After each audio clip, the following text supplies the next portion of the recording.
অর্থ পাচার মামলায় বলিউড অভিনেত্রী জ্যাকুলিন ফার্নান্ডেজকে নিয়ে তৈরি হলো নতুন নাটকীয়তা। দিল্লির পাটিয়ালা হাউস কোর্টের দেওয়া চার্জ গঠনের নির্দেশকে চ্যালেঞ্জ করে এবার ভারতের সর্বোচ্চ আদালত সুপ্রিম কোর্টের দ্বারস্থ হয়েছেন এই শ্রীলঙ্কান সুন্দরী। ভারতের বিভিন্ন প্রতিবেদন অনুযায়ী 200 কোটি টাকার অর্থ পাচার মামলায় 11 জন সুপ্রিম কোর্টে জরুরি শুনানির দিন ধার্য করা হয়েছে।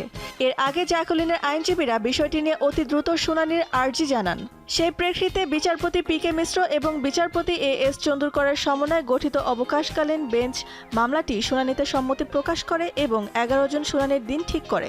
আদালত জানায়, সুকেশের উপার্জিত কালো টাকা এবং অপরাধের অর্থের সুবিধাভোগী ছিলেন জ্যাকুলিন এবং সেই অবৈধ অর্থের উৎস সম্পর্কেও তিনি সম্পূর্ণ অবগত ছিলেন এমনটা সন্দেহ করার মতো পর্যাপ্ত উপাদান রয়েছে।